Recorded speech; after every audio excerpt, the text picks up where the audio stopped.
Oke, ke tahap selanjutnya ada Kananda yang bisa berbagi informasi, tips, dan trik tes wawancara substansi ke luar negeri, tujuan Amerika, UK, Inggris, Australia, dan lain sebagainya. Kepada Kananda kami berikan kesempatan. Makasih Kak Lukas. Silakan nggak?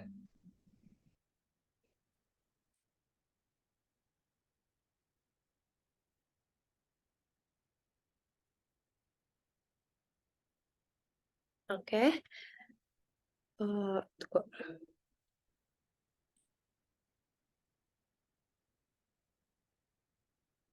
Udah kelihatan belum ya Kak? Lagi proses nggak? Iya, belum.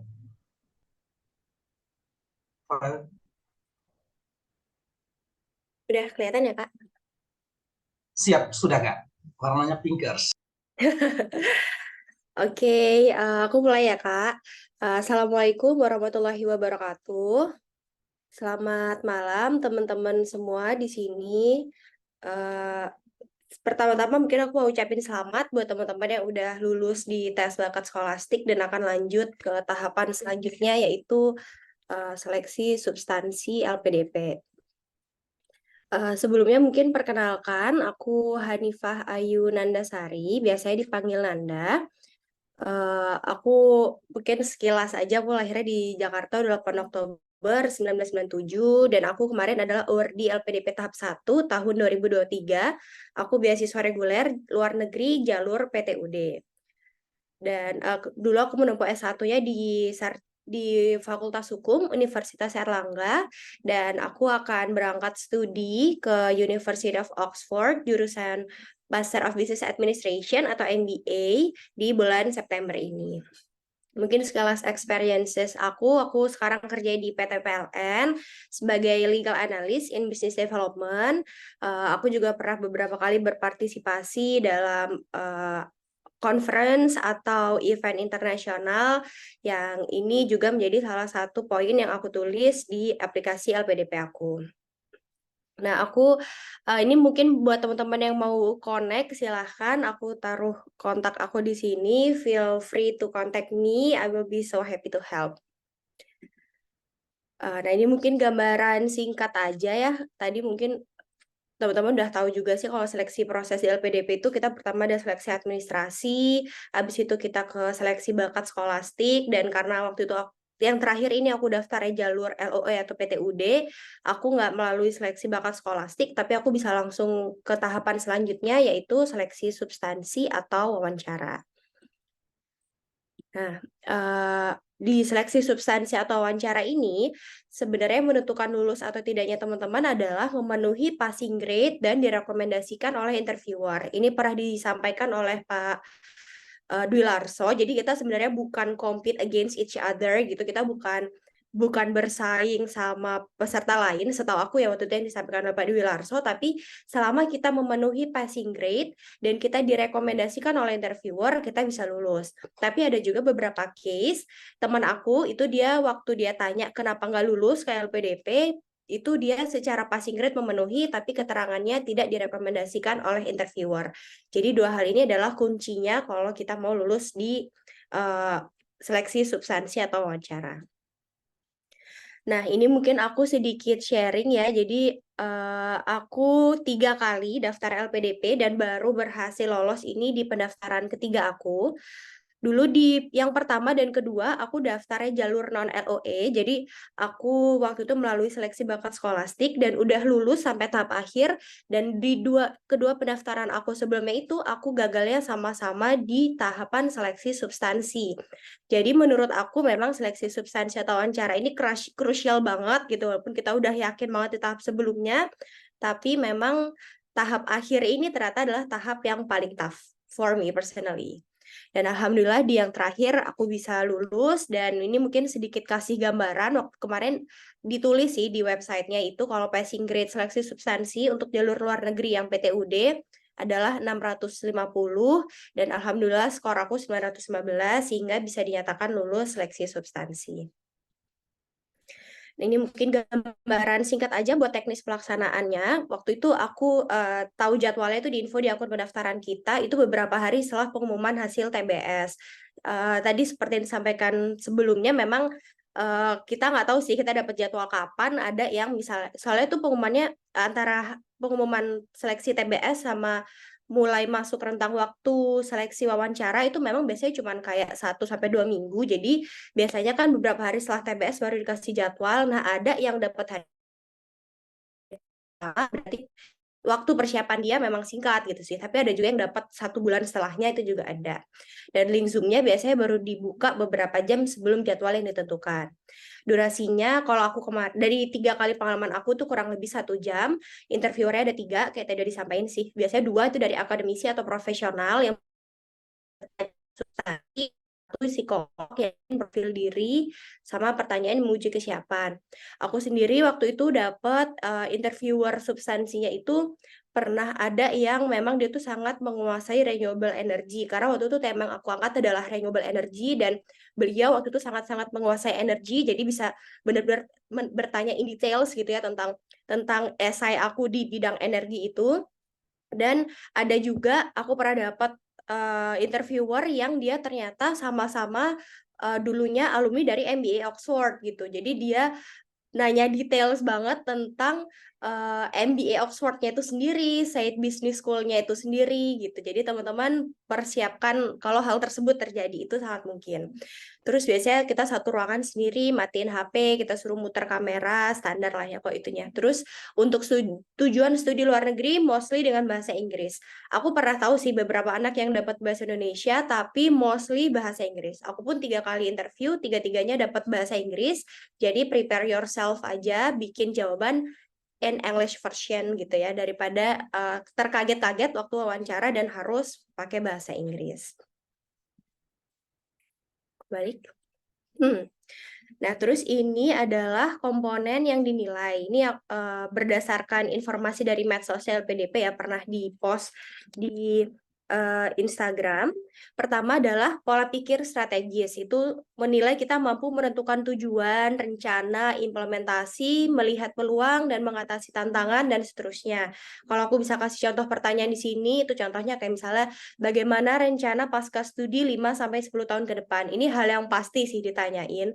Jadi kalian persiapkan hal itu, karena itu ada di esai juga lah ya. Terus mengapa harus lanjut studi saat ini gitu. Jadi poinnya adalah kenapa saat ini? Kenapa nggak misalnya 2 tahun lagi misalnya, atau kenapa nggak setahun yang lalu waktu kalian masih fresh grade misalnya kayak gitu.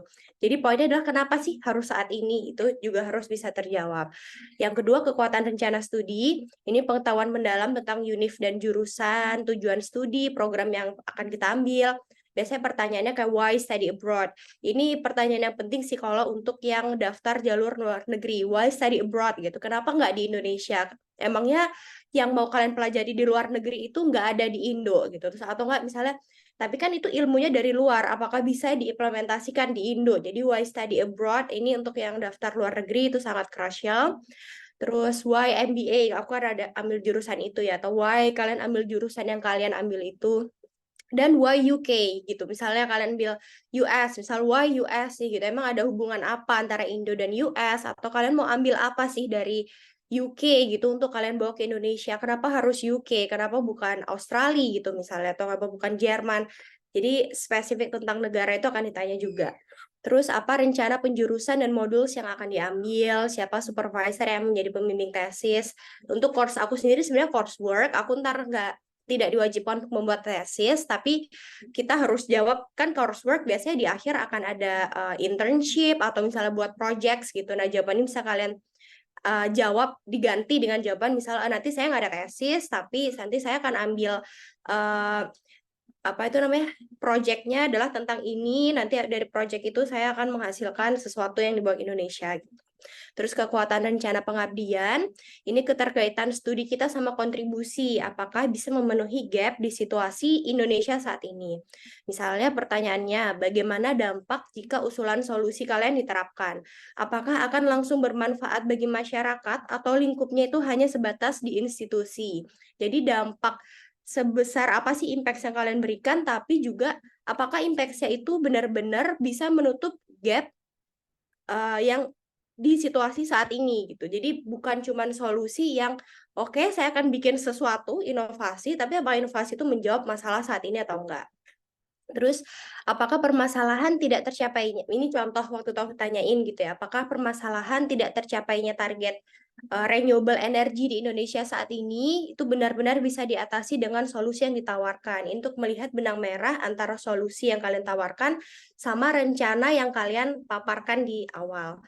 Waktu nulis esai kan kalian pasti mengangkat satu masalah gitu ya, satu isu yang kemudian kalian selesaikan dengan solusi. Nah, ini harus terlihat benang merahnya.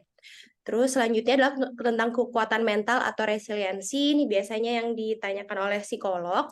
Contoh pertanyaannya adalah misalnya, apa kesalahan yang pernah dilakukan selama bekerja dan bagaimana Anda memperbaiki kondisi tersebut? Pertanyaan ini aku sering dapat sih kayaknya semacam mungkin 2 kali ya dari aku interview itu karena itu mereka mau lihat gimana kita bounce back gitu ketika kita lagi at the lowest point gitu, atau ketika kita melakukan kesalahan bagaimana kita redeem that mistakes gitu.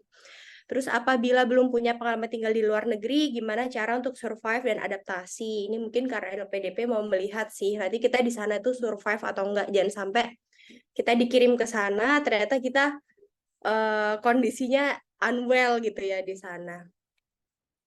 Tuh, terus selanjutnya terkait dengan orientasi pada kemajuan. Ini LPDP akan melihat apakah kalian adalah seseorang yang berani dan berdampak, apakah kalian mengenali kelebihan atau kekurangan kalian gitu. Contoh pertanyaannya misalnya, apakah menurut Anda Indonesia mampu menjadi negara maju pada 5 sampai 10 tahun ke depan? Kadang memang tipikal pertanyaannya adalah juga tentang kondisi di Indonesia sih. Jadi kita memang harus peka juga sama isu-isu di Indonesia. Jadi kita kalau misalnya kita ditanyain tentang future gitu, kita bisa juga menjawab itu mengaitkannya dengan kondisi yang terjadi saat ini. Terus misalnya bagaimana Anda dapat mengembangkan potensi diri selama studi itu. Apakah nanti kita akan belajar aja selama di sana atau ini mungkin kalian bisa menunjukkan bagaimana kalian akan build the networks there gitu, atau bagaimana kalian akan gain new skills ketika di sana yang nggak cuman belajar aja, karena soft skills itu tetap penting ketika nanti kalian pulang dari studi. Terus pertanyaan selanjutnya adalah tentang kekuatan kepercayaan diri. Ini seberapa yakin kita sama diri sendiri. Ini pertanyaan yang biasa akan ditanyain sama psikolog juga. Kayak misalnya seberapa yakin akan diterima di kampus tujuan. Ini dulu terjadi ditanyain ke aku waktu aku daftar pendaftaran pertama atau kedua ya. Karena aku waktu itu daftarnya jalur non LOE. Jadi aku nembak universitas dengan ranking tinggi yaitu Oxford, tapi dalam kondisi aku belum punya LOE gitu. Jadi mereka memang waktu itu terlihat ragu gitu ya, apakah aku benar-benar bisa diterima di Oxford gitu. Dengan kondisi aku yang belum punya LOE, apakah nanti kalau LPDP ini grant the scholarship to me gitu, aku benar-benar akan bisa diterima di Oxford. Nah, jadi kita harus benar-benar bisa meyakinkan. Dan yang kedua, apa yang membedakan Anda dengan peserta lainnya? Ini di waktu administratif kan kita ditanyain juga ya. Nah, ini nanti juga biasanya akan ditanyain juga waktu interview, dan kalau kalian bisa kasih closing statement yang remarkable atau yang kayak bisa berkesan gitu untuk si interviewernya, ini akan bikin kalian diingat oleh interviewer, dan ini mungkin bisa jadi poin yang membuat interviewernya akan merekomendasikan kita untuk lulus. Dan yang terakhir adalah pemecahan masalah. Ini menilai seberapa analitis kita, seberapa kreatif kita, komunikasi, kerja tim. Biasanya contoh pertanyaannya kayak misalnya ceritakan kondisi sulit yang pernah dialami di perusahaan, terus breakthrough yang kalian usulin apa untuk mengatasi kesulitan itu.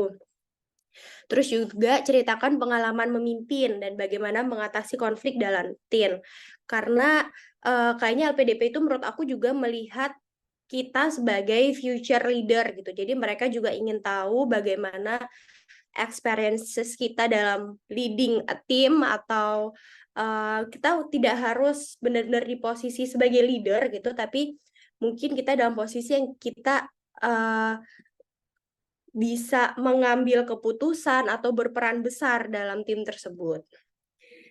Tuh. Nah, ini mungkin aku bagi beberapa tips untuk kalian beberapa do's and don'ts ketika seleksi substansi atau wawancara. Yang pertama adalah, ini mungkin tadi udah dikasih tahu juga ya, baca esai berulang kali hingga benar-benar menguasai dan hafal di luar kepala. Benar-benar kalian hafal poin-poin details dari esai kalian, bahkan sampai misalnya kita ditanyanya A, kita udah tahu itu jawabannya kemana gitu. Jadi nggak terpatok pada kita menghafal pertanyaan A, jawabannya A, tapi karena kalian udah hafal bahkan struktur dari esai kalian, kalian bisa ngomongin atau present esai kalian itu di luar kepala gitu. Yang penting kalian poinnya benar-benar sudah hafal banget Halo Kananda, esai ya. apakah dengar suara saya? Mohon maaf, just remind 5 more minutes. Oh, 5 oke. menit lagi, oke. Terus Tapi yang luar biasa selanjutnya, Kak, lanjutkan Oxford. terus selanjutnya adalah siapkan 100 jawaban untuk 100 pertanyaan atau mungkin 200, 300, the more the better lah ya.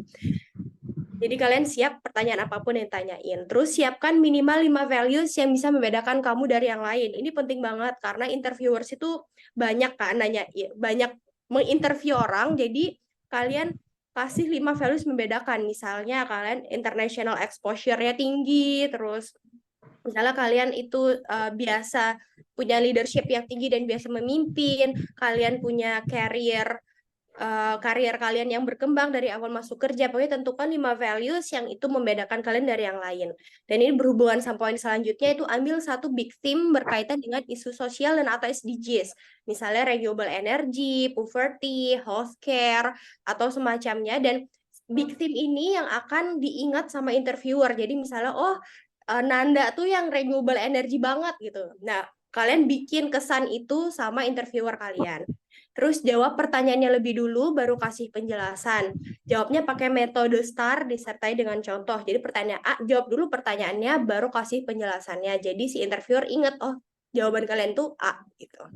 Terus untuk pertanyaan yang terkait diri kita, itu kasih jawaban yang kasih gambaran benefit bagi LPDP gitu. Misalnya kelebihan, jangan bilang kayak ramah, suka menabung gitu, kayak nggak penting. Kalian harus kasih jawaban yang kasih real atau explicit benefit gitu untuk LPDP. Dan kalau misalnya ada pertanyaan negatif, kayak misalnya kelemahan atau kegagalan, tunjukkan kalian bisa bangkit dan mengatasi tantangan. Misalnya kelemahan saya A, tapi saya sudah memperbaikinya dengan cara gini. Atau dulu saya pernah gagal di sini, lalu saya belajar lagi dan saya misalnya berdiskusi dengan orang yang lebih mampu sehingga saya bisa memperbaiki dan selanjutnya. Terus berikan case dan jawaban yang aktual dan terukur.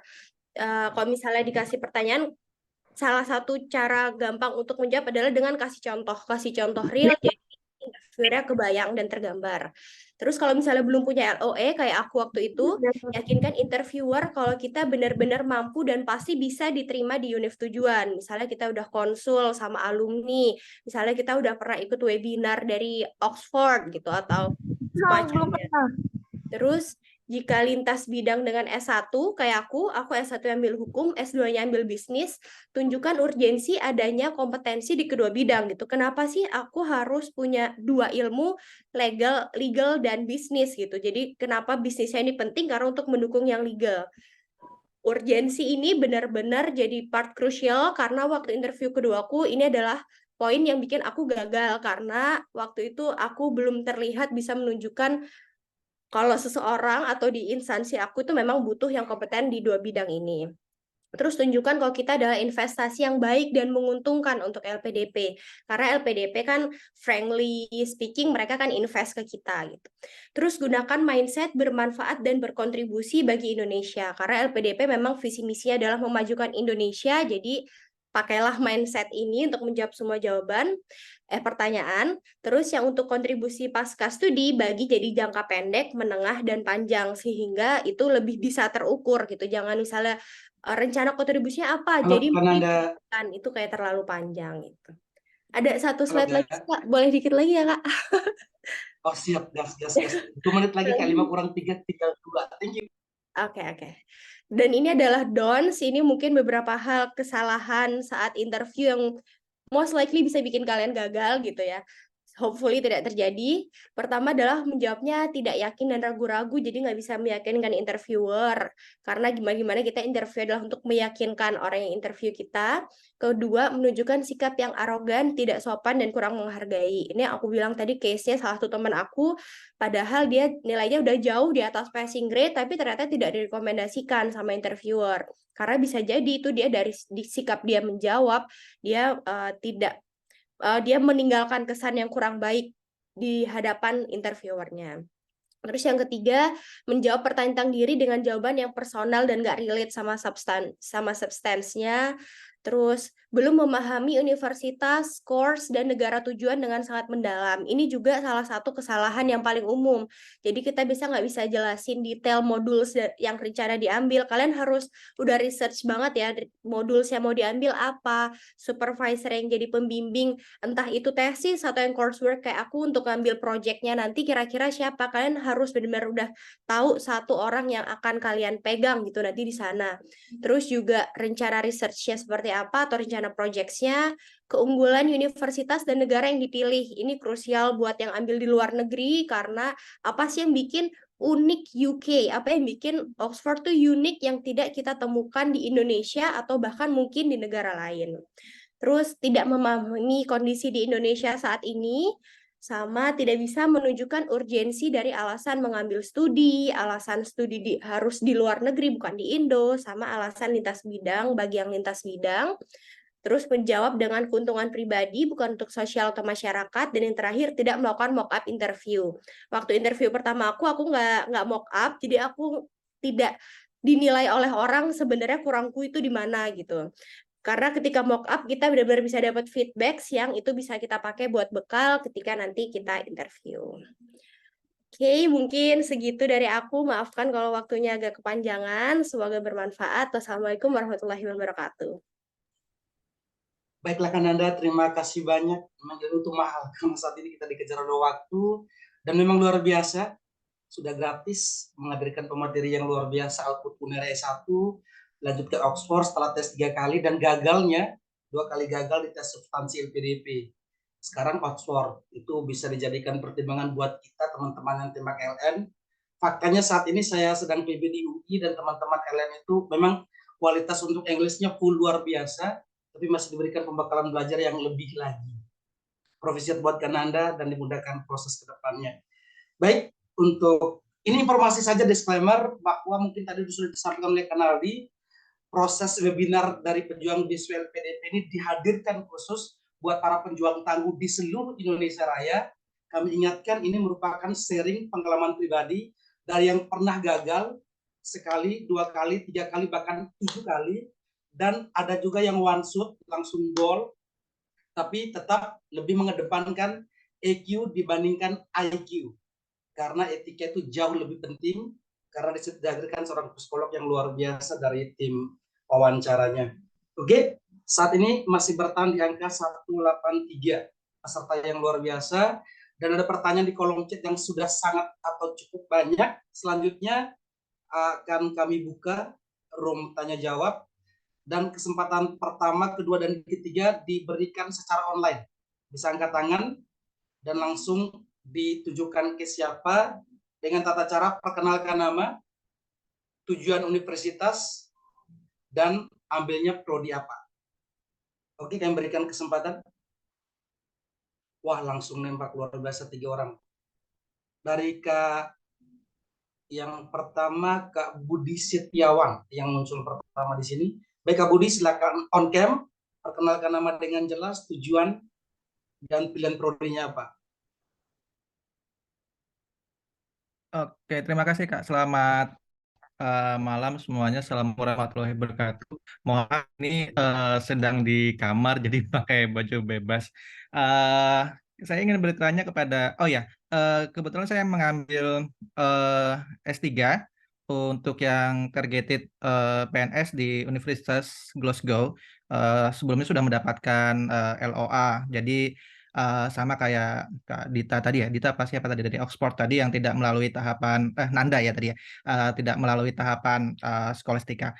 Saya ingin bertanya terkait dengan tadi Kak Destina mohon maaf, bahwa tadi harus ada sebaiknya ada korelasi antara riset kita sebelumnya dengan topik yang akan kita lanjutkan untuk program disertasi kita. Nah, permasalahan saya adalah kebetulan untuk S1 S2 saya itu berbeda dengan yang akan saya ambil untuk S3 nantinya gitu. Jadi yang S1 S2 terkait dengan penyakit filaria, kebetulan saya dari Kemenkes malaria tapi menggunakan AI. Jadi malah saya masuknya di Glasgow itu ke School of Engineering.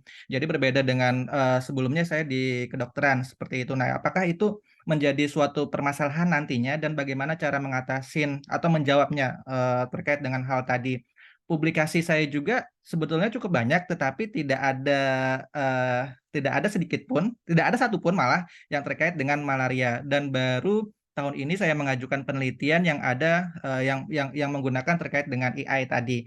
Mohon penjelasannya seperti apa nanti langkah saya ke depannya. Kemudian terkait dengan tahapan substansi juga, apakah nanti pada saat diwawancarai bagian substansi, apakah rancangan proposal kita itu akan diubek-ubek secara teoritisnya seperti itu. Karena jujur saja saya secara teoritis memang tidak terlalu kuat terkait dengan AI-nya seperti itu. Kalau terkait dengan penyakitnya it's okay, tetapi terkait dengan AI-nya itu yang akan rencananya akan saya pelajari di University of Glasgow-nya, dan itu sudah kami bicarakan dengan supervisor-nya bahwa ya don't worry gitu. Kita nanti akan belajar sama-sama pada saat kamu udah di sana seperti yang disampaikan oleh supervisor-nya, Kak. Kemudian kalau boleh lagi Kak, satu kepada Kak Hanifah terkait dengan tadi karena di luar negeri maka mostly kita harus berbicara dengan bahasa Inggris. Kebetulan kalau di Oxford kan 7 ya IELTS-nya rata-ratanya. Ini saya kebetulan baru 6,5 gitu. Jadi ya masalah grammar dan lain-lain ya masih tidak terlalu bagus lah. Apakah nanti itu akan mempengaruhi penilaian pada saat kita melakukan speaking dengan grammar yang maksudnya yang tidak sesuai dengan grammar yang semestinya, tapi yang kita jaga adalah fluensinya, misalnya seperti itu, atau seperti apa baiknya untuk menjawab dengan bahasa Inggrisnya, Kak. Mungkin itu, Kak. Mohon maaf apabila terlalu panjang. Saya mohon izin meng-off-kan kamera saya. Siap, Kak Budi Setiawan. Baik, berhubung pertanyaan cukup panjang dan penting, baik, langsung kesempatan bisa dijawab oleh Kak Destina, baru disusul oleh Kak Nanda. Kak Destina, Baik, silakan menjawab. baik. Terima kasih Mas tadi atas pertanyaannya ya. Jadi gini, tadi pertanyaannya gimana kalau misalnya S1 S2-nya beda sama yang S3-nya ini gitu. Mungkin ini disiapkan saja argumentasinya. Jadi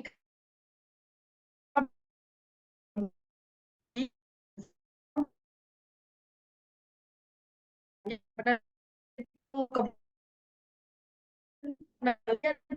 ini dengan ini dengan dan sebagainya urgensinya untuk bisa bisa menutupi kekurangan kita kalau kita tuh nggak fokus, dan semoga ke depannya jadi kita juga harus sampaikan juga ke depannya saya mau kayak gimana nih, fokus saya di mana, dan saya mau dikenal sebagai ahli di bidang apa gitu ke depannya. Jadi 5-10 tahun ke depan tadi seperti yang disampaikan sama Kak Hanifah ya, itu yang perlu ditegaskan. Kemudian terkait dengan supervisor di bidang malaria mungkin kalau jadi itu juga bisa menjadi salah satu cara kita untuk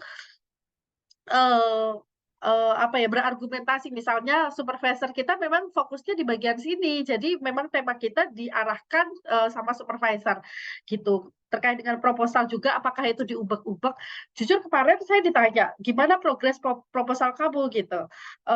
Karena memang saya waktu awal daftar itu dari non LOE, tapi setelahnya berprogres juga saya sudah mendapatkan LOE. Saya sampaikan bahwa proposal yang saya tulis di proposal itu sudah berbeda dengan yang sekarang itu, karena sudah ada progres revisi bersama supervisor. Jadi sudah ada perbedaan. Kemudian jadi minta izin dulu, izinkan saya untuk menjelaskan proposal saya yang sekarang gitu. Jadi memang beneran sangat berbeda. dan terlihat bahwa oh ini orang emang udah serius nih sama promotornya karena memang sudah banyak revisi-revisi dengan promotornya begitu. Jadi nggak terlalu diubek-ubek. Mungkin kalau memang dia fokus di bagian yang sama gitu akan diubek-ubek sih. Tapi kalau misalnya beda bidang gitu, saya rasa sih nggak terlalu banget sih gitu. Kemudian tadi apa ya? Udah itu aja ya kalau dari saya ya. Terima kasih, Oke, Kak Mas. Desi, terima kasih banyak Kak Kristina. Selanjutnya mungkin ada pemateri lain atau narasumber lain yang bisa menjawab dengan versi yang berbeda atas pertanyaan dari Saudara Budi Setiawan. Dipersilakan. Ada Kak Nanda, ada Kak Kiki, ada Kak Fadil, ada Kak Tadi pertanyaan Nandi. untuk Mbak Hanifa tadi. Ya, Bagaimana Kak? mungkin aku jawab pertanyaan yang ketiga dulu mungkin ya, Kak. Silakan Kak Nanda. Yang terkait apakah nanti grammar bahasa Inggris kita waktu interview akan berpengaruh, mungkin tentu aja jawabannya adalah kalau the fluent the better, of course gitu ya, karena kan kita mau ke luar negeri, jadi mereka butuh yakin juga bahwa nanti ketika kita di sana, kita benar-benar bisa mengikuti pembelajaran yang fully in English gitu. Jadi ketika kalian fluent, tentunya itu akan sangat lebih menjadi poin plus gitu. Tapi kalaupun misalnya ada grammar yang kurang lebih sedikit kurang tepat gitu, sebenarnya itu tidak akan langsung mendrop juga selama kalian tetap bisa menyampaikan poinnya, flow-nya tetap dapat, dan ini apa tuh namanya, yakinkan kalau misal, jadi waktu aku interview kedua itu waktu itu LOE aku masih conditional karena di Oxford tuh syaratnya harus 7,5 dan masing-masing komponennya 7, sedangkan waktu itu aku masih ada yang di bawah 7 gitu. Jadi waktu itu aku dapat conditional. Nah itu apa sempat di challenge gitu, gimana ini kan kamu masih kurang gitu IELTS-nya ini apakah nanti akan berpengaruh. Jadi kayaknya mereka tuh benar-benar memperhatikan apakah dengan kemampuan bahasa Inggris kita sekarang itu sufficient untuk kita mengikuti perkuliahan nanti. Kalau masalah di interviewnya sendiri, again mungkin tidak terlalu banyak berpengaruh ya sebagai penilaian sepanjang poinnya dapat. Jadi mungkin kalian bisa dari menghafalkan esai atau memahami banget esai kalian, kan kalian mungkin bisa langsung catat beberapa poin in English gitu ya. Jadi nanti ketika jawabannya pertanyaan itu kita bisa langsung ambil jawaban yang udah kita hafalin, tapi mungkin lebih ke arah biar kita bisa meyakinkan nanti waktu kita kuliah kemampuan bahasa Inggris kita tuh sufficient gitu. Sama mungkin aku mau nambahin dikit yang tadi terkait dengan lintas bidang, bukan lintas bidang yang mungkin berbeda gitu ya, yang background S1, S2 sama S3. Kalau aku mungkin case-nya adalah S1 ku berbeda sama S2 ku.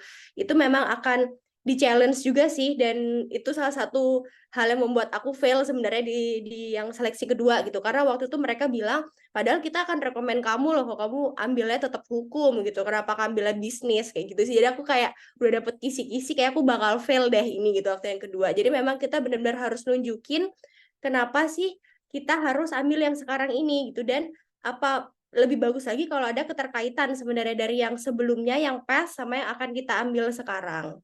Itu akan lebih menguatkan, dan kenapa kalian misalnya butuh kedua ilmu tersebut gitu. Kenapa nggak ngelanjutin yang pertama? Poin-poin itu memang harus ditekankan. Gitu sih, Kak Budi, dari aku semoga menjawab. Oke, baik Kak Nanda, Kak Budi. Mohon maaf, ada pemateri lain yang akan menyampaikan dari 3 pertanyaan yang disampaikan oleh Kak Budi. Apakah cukup? Dan diharapkan bagi 176 peserta yang mendengarkan yang mungkin memiliki pertanyaan yang sama bisa memahami penjelasan dari 2 pemateri yang sudah menjelaskan dengan cukup detail. Dan kita melangkah ke pertanyaan berikutnya. Ada Saudari Pratiwi Purwaningsi. Silakan muncul ke keberadaan permukaan kakak, on cam kamera, memperkenalkan diri dan menyampaikan pertanyaannya dan juga tujuan prodi perguruan tingginya kemana. Halo, Assalamualaikum. Selamat malam kakak-kakak dan teman-teman. Sebelumnya mohon maaf tidak bisa on cam karena sedang kurang enak badan. Izin bertanya untuk Kananda. Pertanyaannya adalah kebetulan, sebelumnya saya ingin memperkenalkan diri. Nama saya Tiwi, asal Jakarta, mengambil program prasejahtera. Nah, pertanyaan untuk Kananda. pertanyaannya adalah bagaimana kebetulan kita sama nih Kak, saya cross major juga dari HI ke bisnis. Kebetulan jurusannya sama dengan Kananda, MBA. Pertanyaannya bagaimana eh, meyakinkan interviewer bahwa cross major itu atau berbeda jurusan itu sangat penting dan bagaimana tipsnya jika berasal dari cross major atau berasal dari jurusan yang berbeda dengan studi yang mau kita ambil seperti itu. Terima kasih. Oh ya, itu pertanyaan pertama. Yang kedua, eh, ingin bertanya Kak, di University Oxford Kakak, Kananda, apakah ada bisnis incubator untuk kewirausahaan ya Kak? Terima kasih.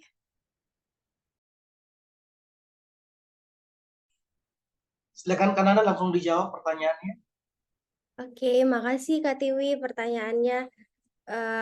Sama-sama ambil MBA ya Kak, berarti MBA-nya di mana Kak? Mau ambil di mana? Di Monash University Indonesia Kak, Oh, atau Unibrau. oh, oke. Good luck. Kalau aku kemarin, untuk menjawab pertanyaan yang gimana cara meyakinkan kita lintas bidang, kalau kemarin salah satu poin yang aku pakai adalah karena itu sesuai kebutuhan di instansi bekerja sekarang, dan itu untuk mensukseskan program pemerintah di Indonesia. Kemarin aku pakai poin itu gitu. Aku boleh kasih contoh, waktu itu aku ambil big theme-nya adalah tentang renewable energy ya, kayak aku tadi bilang. Jadi intinya sekarang tuh PLN lagi gencar-gencarnya lalu melakukan program pemerintah untuk membangun pembangkit-pembangkit berbahan berbahan bakar renewable energy gitu kayak PLTS, PLTB dan sebagainya. Terus aku tunjukin ketika PLN itu melakukan program-program ini ada masalah-masalah apa yang ditemui, dan masalah-masalah itu muncul karena uh, issues yang berkaitan dengan legal dan bisnis gitu. Nah, jadi ketika kita cuma paham satu bidang aja, legal aja atau bisnis aja, masalah ini belum terselesaikan. Makanya aku membutuhkan dua keilmuan lintas bidang ini secara bersamaan untuk bisa menyelesaikan masalah yang aku tadi angkat. Dan dengan aku punya dua keilmuan yang berbeda bidang ini, aku akan menawarkan solusi seperti ini yang itu memang benar-benar match dengan kebutuhan di PLN saat ini yang bisa mensukseskan program pemerintah gitu Kak. Jadi kalau menurut aku key-nya adalah permasalahan yang kakak angkat itu apakah memang membutuhkan dua keilmuan berbeda ini, dan juga dikaitkan dengan kebutuhan instansi atau kebutuhan Indonesia saat ini gitu. Terus kalau untuk yang kedua, apakah di Oxford punya inkubator buat startup gitu ya atau buat entrepreneurship? Itu ada. Di Oxford memang ada beberapa lab, salah satunya itu untuk entrepreneurship lab atau joint venture lab. Memang di situ nanti kita, dan ada juga yang namanya Oxford Seed Fund gitu. Jadi memang Oxford sering menginkubasi dan juga sekaligus kasih pendanaan untuk beberapa startups. Tapi untuk mekanisme detailnya emang harus lihat lagi sih di websitenya Oxford. Itu Kak, semoga menjawab. Good luck. Oh, makasih kan Anda. Mohon maaf Kak, mau bertanya pertanyaan terakhir. Untuk bisnis incubator di sana, apakah terbuka untuk mahasiswa bisnis saja atau terbuka juga untuk jurusan education ya misalnya Kak? Terima kasih. Kalau terbuka untuk jurusan apanya ini jujur aku belum tahu detail requirements-nya sih. Tapi sebenarnya mereka, setahu aku mereka nggak membatasi jurusannya apa, tapi lebih ke bidang bisnis yang diambil sama startup itu, yang dikembangkan sama startup tersebut. Gitu Kak. Baik, terima kasih banyak Kak Nanda. Lancar selalu Kak, dan semoga sukses studinya. Sehat selalu. Terima kasih. amin, Assalamualaikum. thank you, waalaikumsalam. Baiklah Kak Tiwi, good luck untuk prosesnya. Dan selanjutnya ada pertanyaan dari Bung Irfan yang sudah angkat tangan dari tadi. Silakan di on cam Kak Irfan. Ya, terima kasih Kak. Mohon izin saya tidak bisa meng-on cam kamera, tidak apa-apa Kak? Aman Kak, intinya tes wawancara harus on cam Kak ya. Oke, terima kasih. So my question that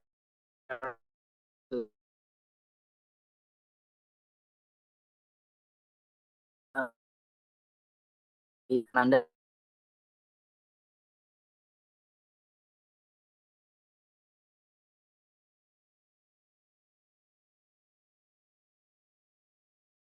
saya. Jadi rencananya mau barengan dengan istri, dan alhamdulillah istri juga udah dapat beasiswanya dan di tahun depan ya berangkatnya, dan saya kan lagi berjuang. Jadi tujuannya sama, kita kalau nggak ke Warwick, kalau nggak ke Amsterdam University. Nah, pertanyaannya adalah kira-kira ini kan kalau kasusnya seperti keluarga ataupun anak itu kan menjadi suatu pertanyaan yang sensitif ya ketika ditanya sama interviewernya ya. Kira-kira ada tipsnya nggak, Kak? Kan biasanya mungkin khawatirnya ketika kita tidak bisa menjawab dengan baik kan bisa menjadi kegagalan ya apabila itu sih. Kurang lebih gitu sih, Kak. Mohon penjelasannya. Terima kasih. Langsung Jadi jawab. Kananda langsung dijawab. Oke. Makasih Kak Irfan pertanyaannya. Iya benar, aku udah berkeluarga dan nanti sama suami akan berangkat bareng ke sana, bawa anak juga ke sana. Kalau nggak salah aku pernah dapat pertanyaan itu juga sih. Mereka lebih ke bertanya apakah kalau dengan kondisi aku membawa keluarga di sana itu akan mengganggu studi aku atau enggak gitu. Aku jelas jawab kalau itu nggak akan mengganggu studi aku karena suamiku pun di sana juga sekolah dan aku bilang bahwa aku ada orang yang profesional gitu ya. Jadi walaupun itu ada keluarga, aku tetap mengutamakan keluargaku, tapi aku akan tetap stay profesional. Gimana cara aku meyakinkan adalah dengan aku kasih contoh gitu. Contohnya adalah selama ini aku bekerja, aku posisinya memang sebagai working mom. Di pekerjaan aku juga sering kali dibebankan kewajiban-kewajiban yang lumayan luar biasa gitu ya, dan butuh effort dan juga time consuming gitu, tapi aku tunjukkan bahwa aku selama ini tetap bisa menyelesaikan kewajiban-kewajiban aku itu dengan maksimal, dengan profesional, dan keluarga itu tidak menghambat langkahku, justru keluarga itu adalah biggest support system aku gitu. Jadi mungkin tipsnya adalah dengan kakak kasih contoh gimana kakak selama ini bisa stay profesional dan kakak bisa mewujudkan komitmen kakak selama ini, entah itu di tempat bekerja atau mungkin dulu ketika kuliah, menunjukkan bahwa meskipun ada keluarga itu bukan menjadi penghambat gitu Kak, dan kakak tetap bisa stay profesional. Itu semoga menjawab Kak Irfan. Iya, thank you, Kak. Thank you for your explanation. Oke, baik. Kak Irfan, cukup jawaban dari Kanandanya? Atau ada yang kurang? I think enough, Kak. Thank you. Oke, thank you. Good luck untuk proses selanjutnya. So next, ada yang mau tanyakan dari saudara Muhammad Sidik. Silakan on cam. Perkenalkan nama, tujuan, dan Halo Kak, selamat malam. Selamat malam. Sebenarnya mohon maaf belum bisa on cam. Saya mau izin bertanya, mungkin langsung aja ke Nanda ya, mungkin spesifik. Tadi disebutkan kalau misalnya Kanada bisa dibilang 2 kali ya belum rezekinya mendapatkan visa LLB, dan percobaan ketiga akhirnya bisa dapat beasiswa. Nah, apakah ada mungkin bisa dibilang kayak hal yang menjadi bounce back dari Kananda akhirnya bisa diterima LPDP, dan apa yang menjadi evaluasi mungkin evaluasi yang cukup signifikan merubah Kananda yang akhirnya bisa meyakinkan para panelis. Itu tuh yang pertama. Terus yang kedua, mungkin Kanada dan mungkin kakak-kakak yang lain, apa boleh Kak kasih sharing terkait sebenarnya poin yang menjadi disebutkan pas tadi presentasi adalah terkait keunikan diri ya, yang banyak ditanyakan di PDP. Nah, kira-kira sebenarnya hal yang bisa dibilang unik bagi panelis LPDB itu seperti apa sih Kak? Apakah mungkin dari sisi kontribusinya Kak, atau mungkin dari sisi personal? Nah, mungkin boleh terkait sharing tentang hal itu. Mungkin dari saya cukup Kak. Terima kasih banyak untuk waktunya. Oke, baik Kak Muhammad. Nah, pertanyaan ini serupa dengan beberapa pertanyaan yang ditanyakan di kolom chat. Nah, ini kami berikan kesempatan ke seluruh panelis materi untuk menjelaskan dengan versinya masing-masing. Kesempatan pertama tentu di Kananda ya. Oke, makasih Kak Muhammad Sidik pertanyaannya. Iya benar, aku sempat gagal 2 kali sebelum yang ketiga ini akhirnya diterima. waktu itu mungkin beberapa takeaways-nya tuh yang di pendaftaran pertama aku tuh masih milih, karena waktu itu belum dapat LOE ya, aku tuh pilih, kan kita boleh pilih 3, tapi waktu itu aku pilih 3 jurusan yang berbeda gitu. Waktu itu aku ada yang pilih Law and Finance, terus baru pilihan keduanya bisnis. Waktu itu jadi poin interviewernya kayak, karena aku nih masih milih yang berbeda, berarti sebenarnya visionku ke depan itu belum jelas gitu. Sebenarnya tujuanku ke depan tuh belum jelas mau ambil yang mana, terbukti dari aku milih jurusan aja belum fokus gitu. Terus kalau yang di kedua itu adalah aku nggak bisa jelasin urgensi lintas bidang sih. Waktu itu kayak yang tadi bilang, interviewer tuh sempat nyinggung gitu, padahal kita mau rekomendasiin kamu, kok kamu ambilnya hukum aja gitu, kenapa harus ke bisnis. Waktu itu aku belum bisa menunjukkan kalau lintas bidangku ini benar-benar kebutuhan dari instansiku yang akan berdampak besar buat Indonesia. Jadi buat yang lintas bidang harus benar-benar diperhatiin, sama yang krusial juga nomor 3 adalah waktu itu aku ngambil masalahnya masih terlalu luas gitu. Jadi kesannya solusi yang aku tawarkan itu belum benar-benar actual dan terukur. Waktu itu aku ngambil masalah di Indonesia tuh yang terlalu wide banget, global banget gitu ya. Sebenarnya temanya sama, aku sama-sama mengambil masalah di energi.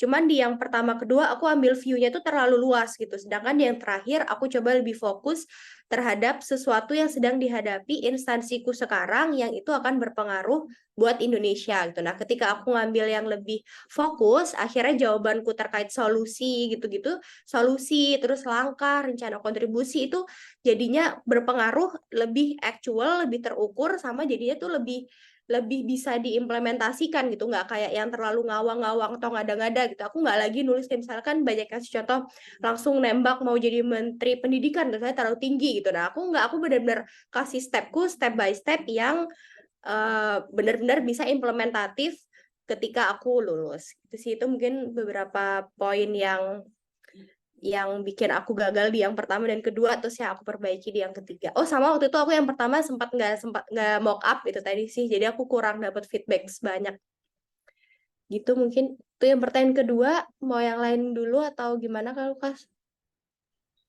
Bisa di-sharing dari yang lain dulu Kak, dari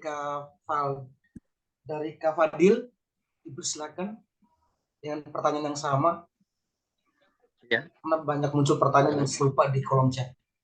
Silakan Kak. Apa Kak Lukas? Dengan pertanyaan yang sama, karena ada peserta yang mengajukan pertanyaan yang sama, sehingga dibutuhkan jawaban dari masing-masing panelis dengan versi yang berbeda. Dipersilakan Kak. Oke. Mas Lukas, boleh minta tolong dibacakan nggak? Soalnya tadi saya sempat keluar dari iya. ini. Jadi pertanyaannya gini Kak, bagaimana menjaga agar mental kita ketika gagal pada saat seleksi 1, 2, dan 3 dan gagal, kira-kira ada hal apa yang menguatkan motivasi diri sendiri seperti apa dari pengalamannya Kakak. Terus untuk yang selanjutnya, aduh, jari. Halo Kak? Ya, halo. Halo? Ya, halo. Ya. Pertanyaannya kurang lebih seperti itu Kak. Oh, saya nangkapnya yang ini berarti apa? Ketika gagal ya? Halo, Mas Lukas? Siap. Atau mungkin Kak Imam? Oh, maaf Kak, siapa tadi? Kak Muhammad Sidik, Iya, mungkin bisa diulangi Kak Muhammad pertanyaannya. Sidik bisa mengajukan. Oh, oke, siap Kak. Mohon maaf nih, jaringan nge-lag di saya di parah. Telkomsel keinjak sama Indosat XL yang menang. Jadi sering mental dari Zoom Kak. Oke Kak, Halo? mungkin izin saya ulang lagi pertanyaannya Kak ya. Silakan Kak Sidik. Oke, jadi begini Kak, sebenarnya pertanyaan saya ada dua yang utama. Jadi yang pertama itu mungkin sebelumnya pernah ada mengalami kegagalan dalam proses seleksi dari beasiswa gitu, dan akhirnya dilakukan sebuah evaluasi dan juga feedback, dan akhirnya bisa lolos menjadi awardee. Nah, kira-kira selama proses akhirnya menjadi awardee itu hal apa yang menjadi bounce back dari kakak sendiri, akhirnya bisa oke, ini menjadi poin yang harus saya evaluasi dan akhirnya ternyata diterima jadi awardee. Mungkin simpel seperti itu untuk pertanyaan pertama. Terus yang kedua, terkait uniqueness dari mungkin calon awardee. Kira-kira sebenarnya uniqueness ini diukur dari segi apa sih, Kak? Apakah dari sisi kontribusi kah atau mungkin dari sisi personalities seorang peserta? Nah, mungkin bisa sharingnya terkait kedua hal tersebut. Terima kasih. Ya, oke. Terima kasih Mas Sidik ya. Oke, nanti koreksi ya kalau misalnya nanti saya tanggapannya agak salah, agak keliru soalnya tadi Telkomsel juga emang agak jelek banget hari ini. Sinyalnya saya juga kelempar deh. Oke, jadi yang pertama itu terkait dengan kegagalan ya, feedbacknya ya. Betul ya Mas? Iya, betul Kak, betul. Feedback Oke. dan evaluasi yang paling signifikan. Oke, terkait dengan evaluasi yang pertama, memang kita tidak mengetahui ya secara langsung karena memang interview ketika real interview itu kan banyak orang interview itu kan banyak dan mungkin kita bisa menilai, bisa melihat oh kita hafal interview A, si interview A dan B dan C misalnya gitu. Tapi interview ya A, B, C, D ini belum tentu bisa kenal kita. Tapi memang kita bisa melihat bagaimana proses wawancara kita ketika real wawancara itu kita lakukan ya. Baik itu ketika menjawab pertanyaan dan biasanya itu terlihat dari persiapan kita. Misal kalau dari mock-up sendiri ya, saya langsung ke arah mock-up aja. Jadi misalnya ke Mas Muhammad Sidik, jangan ragu untuk meminta evaluasi dari teman-teman yang Mas Muhammad Sidik ini bisa mintai tolong untuk terkait dengan mock-up itu sendiri. Dan evaluasi itu baik dari segi jawaban, kemudian kualitas kontribusi yang akan dilaksanakan, dan juga yang terpenting adalah kontribusi kontribusi jangka panjangnya itu sendiri. Tadi yang disebut oleh Mbak Nanda ya terkait dengan 5-10 tahun yang akan datang, Mbak Desti apa Mbak Nanda ya terkait dengan 5-10 tahun yang akan datang ini. Dan itu benar-benar harus rasional Mas. Dan tentunya memang terkait dengan evaluasi ini itu memang harus dalam kalau kita bisa bantuan ya di tahun 2021 itu ada tiket bantuan yang kemudian bisa tahu skor kita itu berapa. Kalau sekarang kan lebih terlihat ya skornya kurangnya berapa, passing grade-nya berapa, dan itu lebih terlihat secara fair kalau menurut saya. Dan kemudian untuk yang tadi pertanyaan kedua terkait dengan kontribusi ya. Izin Kak, mungkin lebih ke arah keunikan diri Kak. Menurut versi izin terkait keunikan diri Kak. Menurut versi Kak Nur Fadilah, keunikan diri yang mungkin selama wawancara KPDP ini lebih ke arah apa ya Kak? Keunikan sih kalau saya tangkap ya selama saya sama Kak Febri join mock-up itu memang yang paling diunggulkan itu apa sih yang membedakan Anda dari peserta lainnya? Dan kenapa LPDP harus menerima Anda sebagai awardee? Dan itu pertanyaan menekan menurut saya ketika kita tidak bisa menjabarkan apa yang membedakan kita. Karena solusi menjawabnya adalah kita tidak boleh menjatuhkan peserta lain. Dan saya hanya memberi masukan kepada teman-teman yang mock up itu adalah kontribusi di masa lalu, kontribusi masa kini, dan kontribusi masa depan. Ditambah dengan adanya poin kelebihan, poin kekurangan. Jadi terlihat seperti objektif ketika kita menilai diri kita sendiri. Kemudian ketika nilai apa yang sekiranya bisa menjamin bahwa LPDP ini bisa menerima kita ya. Pertama, memang harus kita realisasikan mimpi 5-15 tahun yang akan datang itu. Nah, step-stepnya juga harus jelas, tadi sudah disebutkan oleh Mbak Nanda ya, terkait dengan step-stepnya itu bagaimana. Yang penting meskipun tidak harus besar, kecil atau skala lokal, yang jelas itu berkelanjutan dan dilakukan secara berkala dan memiliki dampak ya di masyarakat, meskipun itu tidak besar dan meskipun itu tidak terlalu besar, tapi sekiranya itu bisa dirasakan oleh masyarakat, baik itu secara per individu maupun per kelompok. Nah, jadi Mas Sidik silakan ketika nanti wawancara dimulailah jawaban-jawaban yang sekiranya bisa menurut saya itu harus rasional gitu Mas. Harus sesuai dengan logis yang menurut si interview ini mudah diterima oleh akal sehat gitu. Jadi kontribusi itu juga tadi sudah disampaikan Mbak Nanda, tidak harus menjadi menteri gitu, terlalu besar. Tapi Mas Sidik mungkin kalau misalnya berkecimpung di dunia pendidikan mungkin bisa menjadi guru atau menciptakan satu metode yang metode pembelajaran yang sekiranya bisa murid-murid itu lebih memahami pembelajaran tersebut, Mas. Seperti itu. Oke, baik, Kak Fadil, terima kasih banyak. Sekedar informasi, Kak Fadil merupakan salah satu mentor saya waktu melakukan interview dan puji Tuhan saya lulus. Jadi tolong didengarkan tips dan trik yang sudah di-sharing. Selanjutnya dari Kanal D Edison, versi Kanal D dengan 2 pertanyaan yang sama. Tolong langsung dijawab, Kak. Terima kasih. Oke, baik. Terima kasih, Kak Lukas. Untuk evaluasi menurut saya sendiri ketika gagal 1-2 kali, tentu ada berbagai hal yang sudah kita catat poin-poinnya. Nah, setelah kita mengevaluasi itu, jangan usahakan langsung terjun ke dalam jurang. Tetap bangun komitmen kita, semangat kita untuk tetap fokus berlatih. Nah, dari evaluasi itu sehingga mendorong kita untuk membangun afirmasi-afirmasi positif. Nah, dari situ pasti semangat kita bakalan tumbuh dan untuk berjuang lagi.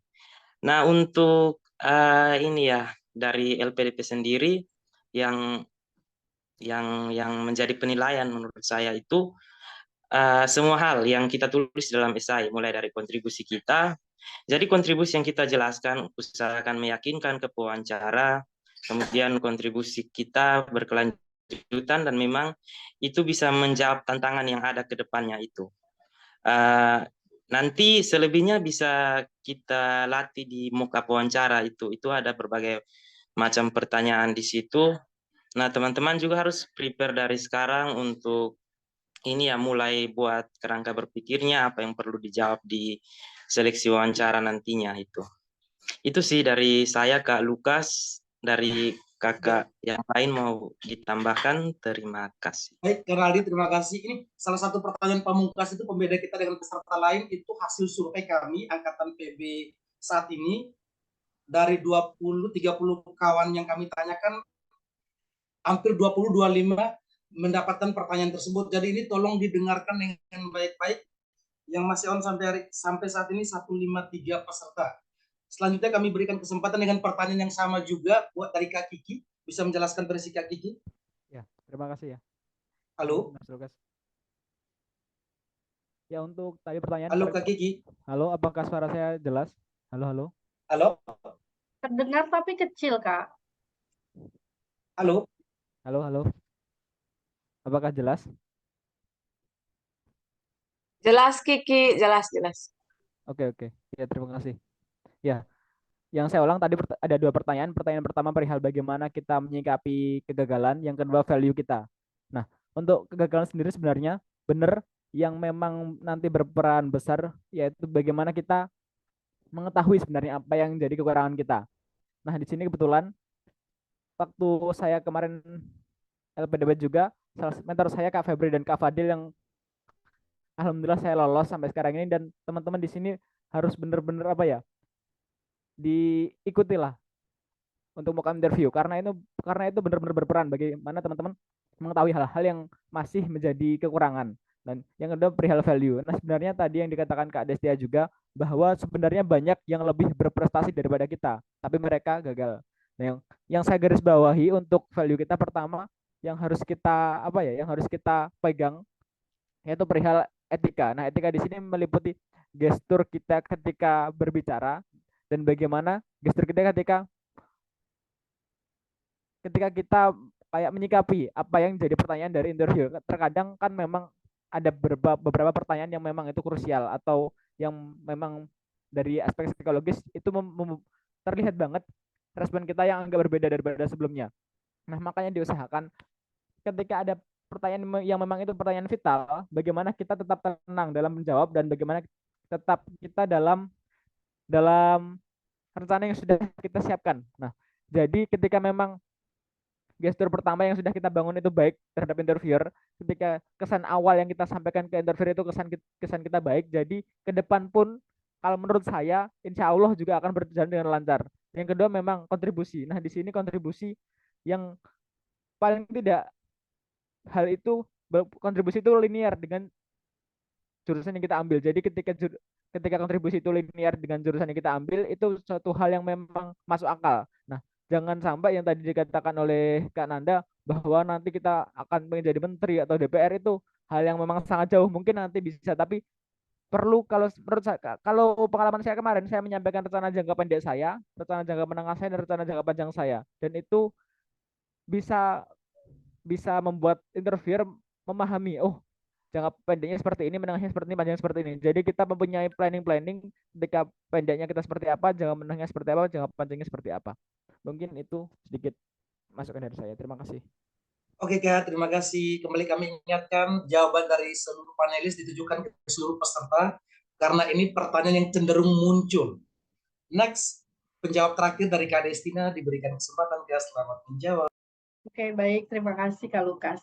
Jadi mungkin ini udah banyak ya dari teman-teman semuanya tadi, dari pembicara yang lain. Mungkin saya nambahin dari segi psikologinya saja gitu. Jadi memang karena memang ada psikolog di sana, kami mengobservasi, kok kami bahasanya waktu di situ kan saya diwawancara ya. Jadi tapi kalau karena memang saya dari psikologi, pertanyaan-pertanyaan menjebak dari psikolog tuh rata-rata beda. Jadi pertanyaan kita beda gitu.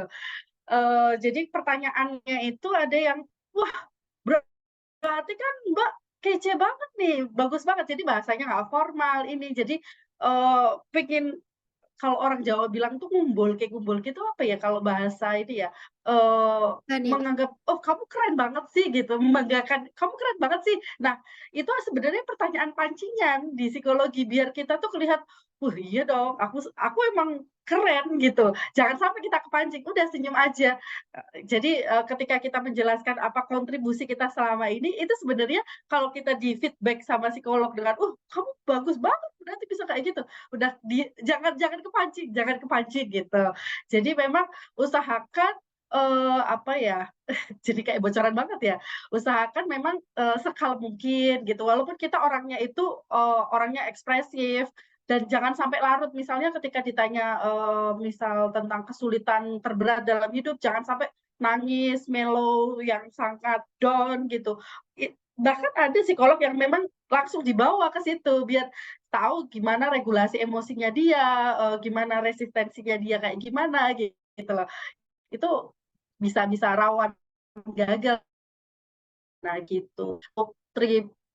Untuk tipsnya lolos gagal, yang tadi gagal itu kayak gimana? Jujur alhamdulillah saya ini sih langsung lolos tahap 1, langsung lolos, jadi nggak bisa kasih trik dan tipsnya gitu.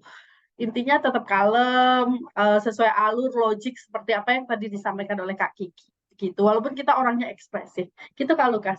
Siap, sekalipun one shot tapi nggak sombong gaya, tetap rendah hati, ilmu padi lah ya. Karena ajaran dari Kak Founder Kak Febri cerdas tapi dalam diam. Next, pertanyaan selanjutnya. Terima kasih untuk seluruh materi dengan jawaban Kak, sorry Kak. Aku boleh nambahin yang jawaban kedua Kak. Tadi kayaknya aku belum jawab yang tentang keunikan, tips buat kita jawab keunikan kita. Mungkin kalau dari aku tuh sebenarnya tergantung ya, balik lagi ke kalian. Menurut kalian lebihnya kalian tuh di mana? Kayak tadi aku bilang, emang kita harus minimal lah punya 5 value yang membedakan kita sama yang lain. Contohnya misalnya tadi kan ditanya apakah lebih kontribusi. Kalau misalnya kontribusi kalian itu impactful banget dan itu bisa majority sebagai kelebihan kalian, berarti salah satu keunikan kalian kontribusi itu. Tapi kalau aku pribadi, karena aku kurang banyak juga ikut volunteer, jadi aku lebih ke kayak misalnya international exposure, udah sering ikut event-event internasional. Jadi kalau misalnya aku ambil kuliah ke luar negeri, aku sudah tanda kutip biasa gitu lah dengan hal tersebut. Atau bisa juga misalnya ilmu yang mau aku ambil ini masih unik gitu, masih jarang orang Indo yang menguasai bidang legal dan bisnis sekaligus. Kayak gitu-gitu. Bisa juga dari diri kita, misalnya dulu kakak waktu sekolah akselerasi gitu, misalnya itu kakak bisa bilang, saya adalah orang yang sangat committed dan akan menyelesaikan tanggung jawab saya. Buktinya saya misalnya dulu pernah jadi siswa akselerasi dan dengan challenge yang sebegitu beratnya saya bisa lulus dengan hasil yang memuaskan gitu. Jadi baik lagi ke teman-teman semuanya, tadi mungkin sekilas contoh aja gitu. Terima kasih Kak. Wah, keren Kak Nanda, terima kasih banyak, insightful wawasan yang bertambah, input informasi yang luar biasa, bisa dijadikan referensi bagi peserta untuk proses tes wawancara. Next, pertanyaan dari Kak Una. Dipersilakan Kak, di on cam, perkenalkan diri. Silakan. Selamat malam kakak-kakak, terima kasih kesempatannya. Nama saya Una. Saya itu rencananya apply S2 di Australian National University, ngambil S2 hukum. S1-nya hukum juga kayak Kak Ananda. Semoga ketularan. Jadi pertanyaan ini untuk teman-teman kakak-kakak yang apply-nya non LOE. Karena kan kita dikasih 3 pilihan universitas dan 3 pilihan course.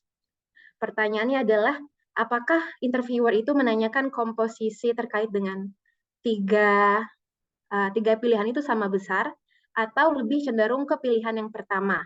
Lalu apakah kita menjawabnya mencakup semua pilihan kita, atau khusus khusus untuk pilihan yang pertama aja?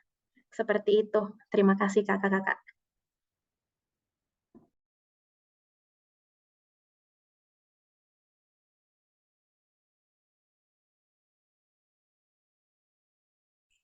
Halo Kak Una.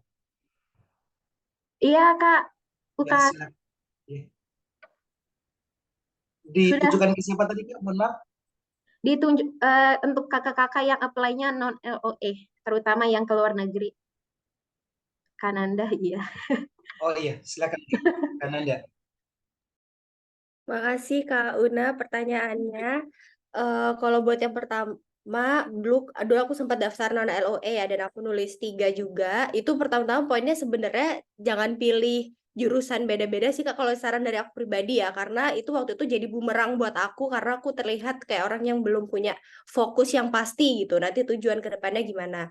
Nah, kalau misalnya jurusannya itu udah sama, jadi ketika kakak jawab pertanyaan terkait kenapa ambil jurusan itu, apa aja yang mau dipelajari, apakah itu bisa menyelesaikan masalah sekarang, kaitannya dengan solusi, itu kan pilihan 1, 2, 3 jawabannya jadi sama ya sebenarnya. Jadi nggak harus fokus ke yang satu atau ke yang mana, karena tiga jurusannya sama, jadi jawabannya sama sebenarnya. Nah, kalau untuk yang pertanyaan kenapa ambil kampus itu, universitas itu, biasanya memang lebih fokus di yang pilihan pertama. Interviewernya akan fokus nanya, misalnya kakak tadi di ANU ya, Australian National University, lebih akan ditanya ke situ. Di situ ada apa? Emang ada klub apa di situ ada dosen yang seperti apa, modul siapa yang diambil, itu lebih ke yang pilihan pertama gitu. Terus tadi yang kedua apakah, sorry lupa. Sudah menjawab sih Kak. Kedua. Oh udah. Sudah Oke, good luck Kak. Thank you Kak.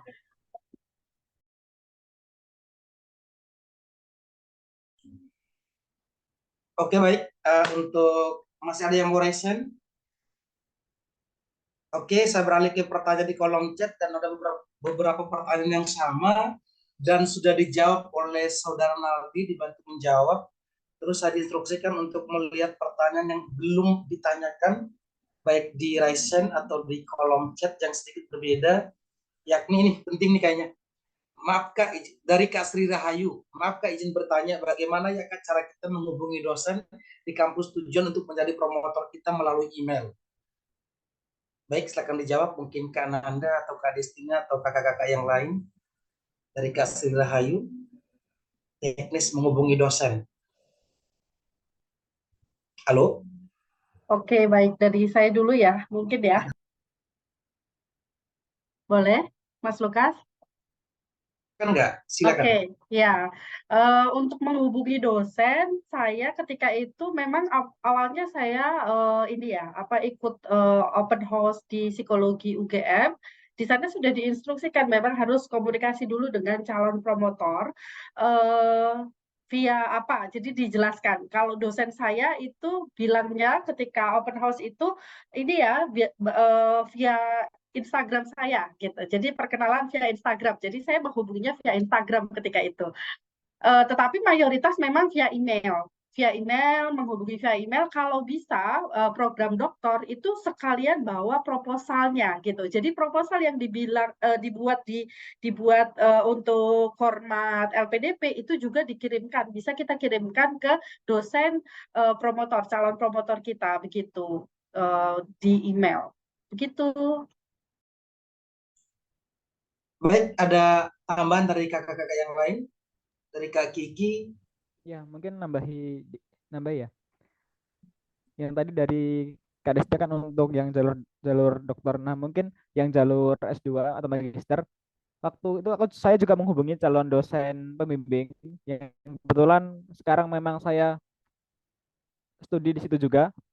Saya waktu itu mengirim email ke beliau. Nah, biasanya untuk email dosen itu ada di tiap website kampus ya. Nah, teman-teman bisa cek aja di website kampus yang ingin teman-teman tuju dan dosen siapa yang ingin teman-teman hubungi. Nah, untuk formatnya biasanya kalau saya kemarin pertama ya perkenalan dulu, terus asalnya kita dari kampus mana, terus tujuannya kita menghubungi apa.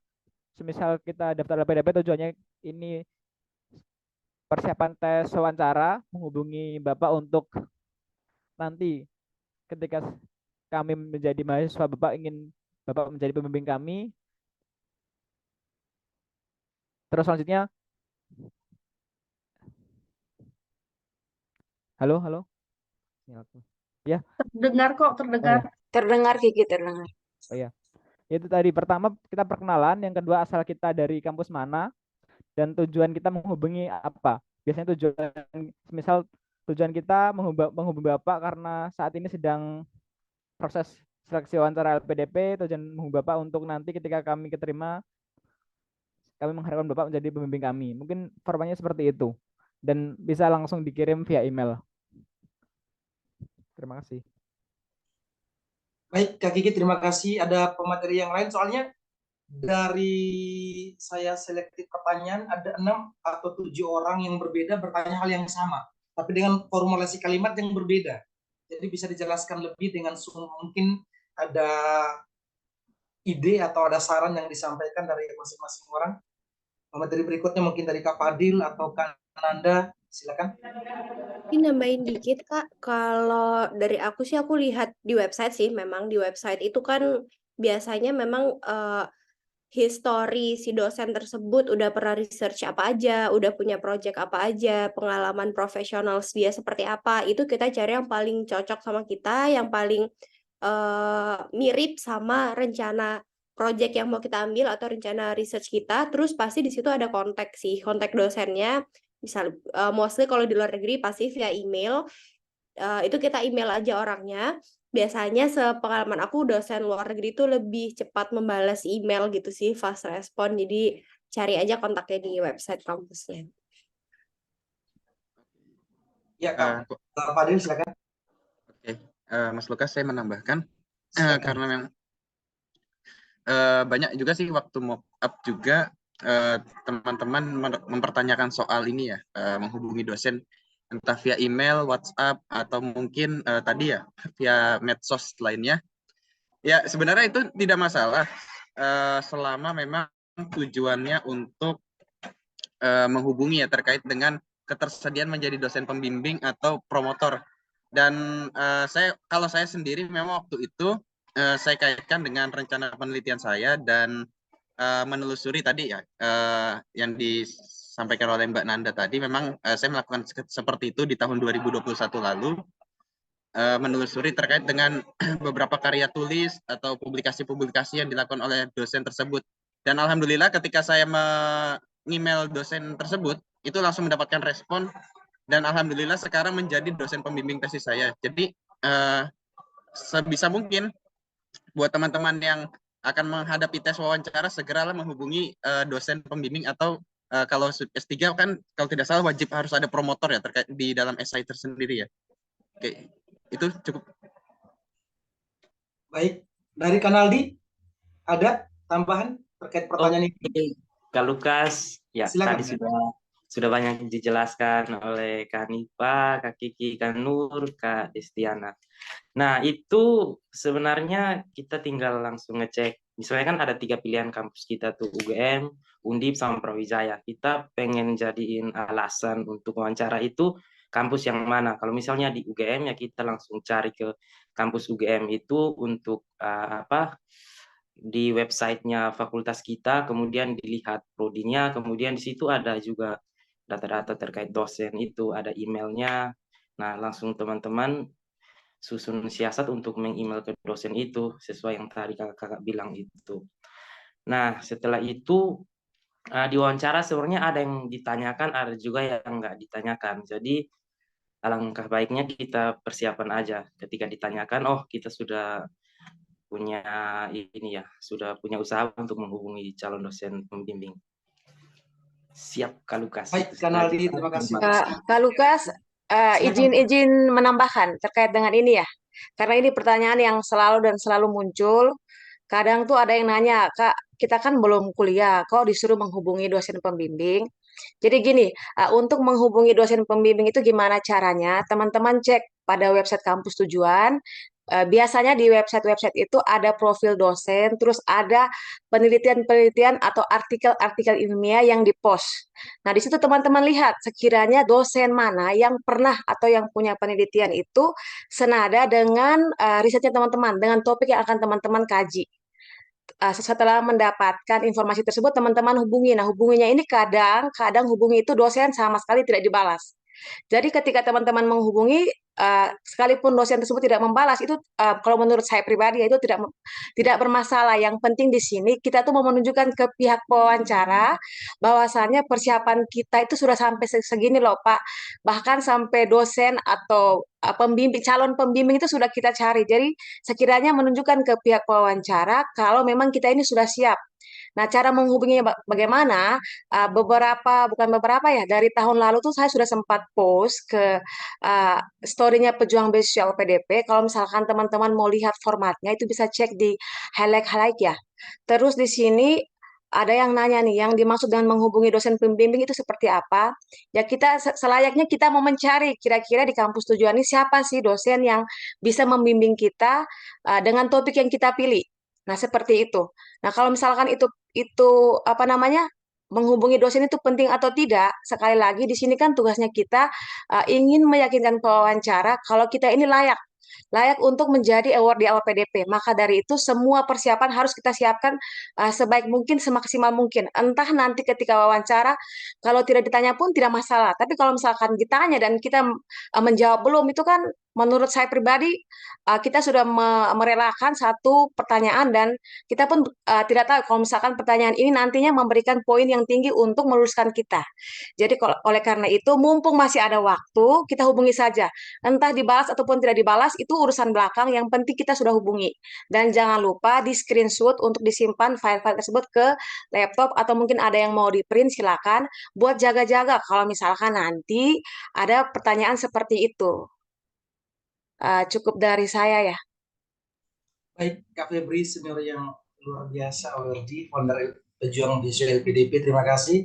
Penjelasannya on point, dan saya adalah salah satu orang yang ditanyakan 5 orang dosen yang berada di Prodi PSDM Unair. Dan bersyukurnya waktu itu saya dibekali dari Kak Febri sama Kak Fadil mencari tahu riset sendiri, dan akhirnya karena sering dibaca, diingat dengan baik nama-nama dari dosen tersebut. Oke, ada pertanyaan lagi dari Kak Fatih Purwaningsi. Mungkin lanjutan dari pertanyaan ini, silakan Kak. Halo, selamat malam Kak. Mohon izin bertanya untuk kakak-kakak semua awardi, izin bertanya Kak, jika pada saat pengisian aplikasi itu lupa mengupload atau menulis keterangan workshop atau seminar, bagaimana ya Kak? Apa pada saat tes substansi kita membawa fotokopi sertifikasinya, sertifikasi pelatihan atau workshop? Terima kasih. Oke Kak, waktu sekarang 21.36. Waktu Indonesia Barat, Tengah, Timur, semoga aman saja, masih kuat. Ada yang mau jawab dari pertanyaannya Kak Tiwi? Kak Destina mungkin? Silakan. Gimana ya kalau saya ditanya kayak gitu, saya juga nggak tahu, nggak pernah kelupaan. kalau saya sih disiapkan juga nggak apa-apa, tapi kalau nggak ditanya ya udah gitu.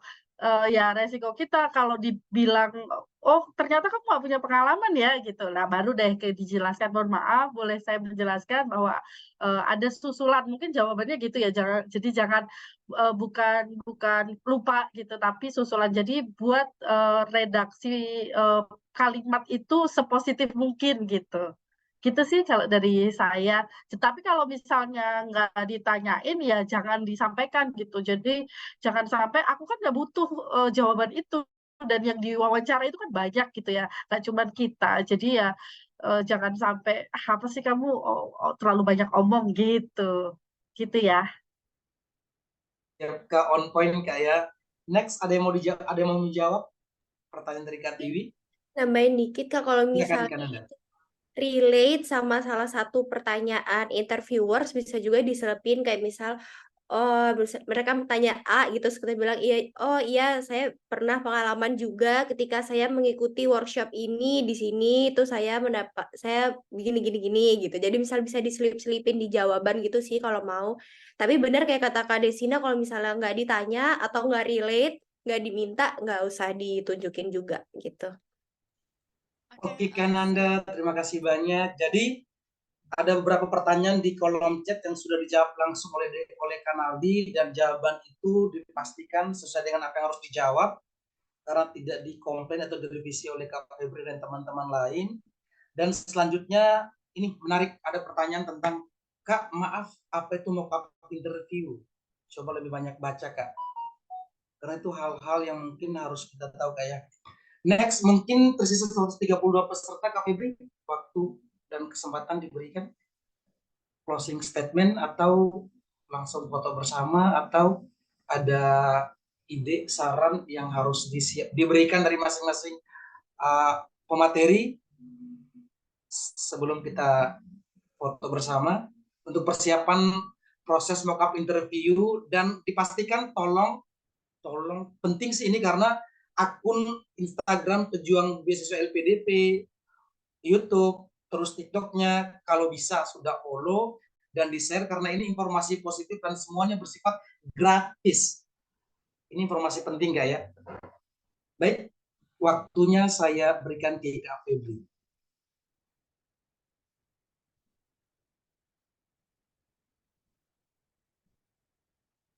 Halo Kak. Tes. Maaf tadi suaranya nggak kedengaran. Gimana? Masih. Maaf Kak, saat ini waktu sudah menunjukkan tepat pukul 21.40 dan pertanyaan di kolom chat itu sudah dijawab langsung di Kanaldi dan jawabannya pasti 90% valid. Saat ini diharapkan masih tersisa 130 peserta nih. Mungkin ada 5 pemateri menyampaikan persiapan untuk proses mock-up interview. Ada closing statement dari masing-masing panelisnya. Oh iya. Sebagai informasi tambahan ya, Pejuang Beasiswa LPDP nanti kita mengadakan mock-up interview. Untuk saat ini masih sedang proses untuk pengumpulan kakak-kakak awardee yang bersedia.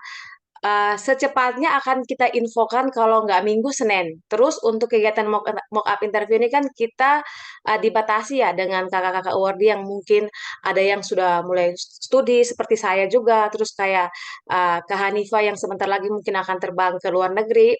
Jadi di sini kami batasi kuotanya. Namun kalau misalkan ternyata teman-teman benar-benar sangat membutuhkan mock-up interview tersebut dan sudah daftar tapi kuotanya tidak sudah penuh, itu teman-teman bisa langsung menghubungi ke Instagram, email Pejuang Beasiswa LPDP. Untuk emailnya apa, nanti bisa langsung cek di bio Instagramnya ya. Seperti itu dari saya. Terus berhubung karena di Jawa udah mau jam 10 dan di NTT udah mau jam 11. Jadi setelah closing statement dari kakak-kakak pemateri mungkin bisa diwakilkan. Setelah itu kita bisa akhiri ya untuk sesi webinar malam hari ini. Terima kasih. Oke, baik Kak Febri, terima kasih. Next, kami minta perwakilan dari dua orang dari panelis memberikan closing statement sebagai senjata persiapan bagi para peserta untuk proses mock-up interview dari kita. Kak Destina, silakan. Oke, baik. Kalau dari saya, kenali diri, jual diri dalam tanda kutip dengan hal-hal positif, kemudian sesuaikan kelebihan diri, konsisten di sana apa yang ditulis di essay dan kontribusi untuk negeri juga apa dan tetap rendah hati. Itu aja sih. Baik, terima kasih Kak. Next, Kananda. Silakan. Mungkin kalau dari aku itu sih tadi list down beberapa kelebihan kalian tuh value yang membedakan kalian dari peserta yang lain sehingga kalian bisa membuat interview kalian itu remarkable dan memorable biar harapannya bisa direkomendasikan juga sama interviewersnya. Dan jangan ragu untuk meminta bantuan gitu ya, boleh dari Instagram Pejuang Visual PDP ini mungkin atau dari awardee-awardee yang kalian kenal. Nggak apa-apa, langsung kayak tanda kutip SKSD aja, tanya-tanya aja langsung tuh nggak apa-apa banget, feel free to contact us gitu ya. Dan good luck, semoga semuanya berhasil di awardee. Siap Kak, SKSD untuk hal positif itu keren. So next closing dari Kak Kiki Ira Passport System deh, buat teman-teman lagi berjuang terakhir nih sebelum proses bersama. Ya mungkin yang dari saya ya.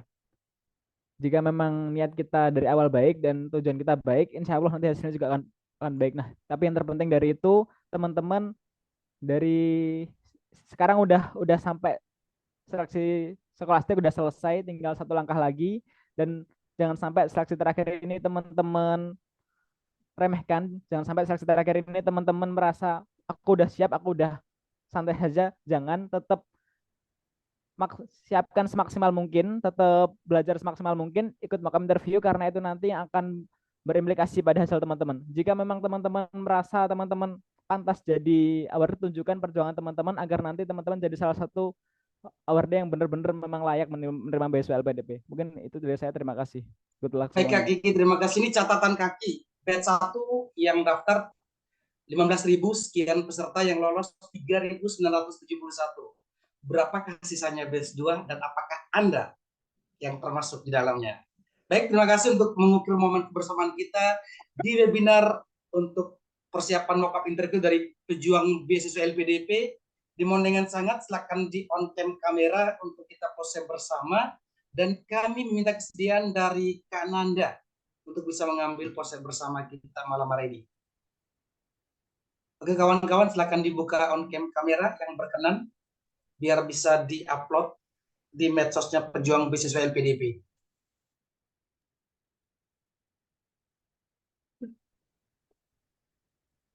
Oke, aku izin capture ya teman-teman. 1, 2, 3.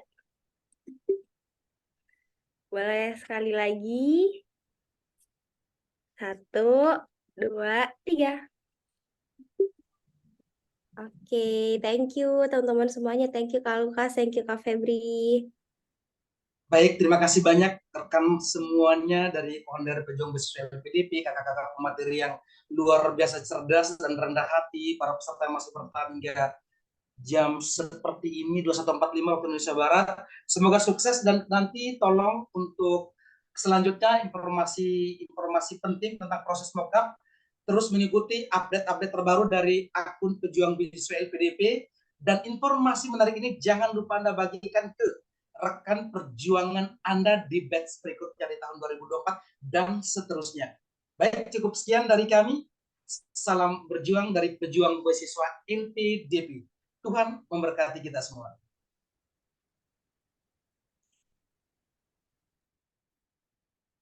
Terima kasih kakak.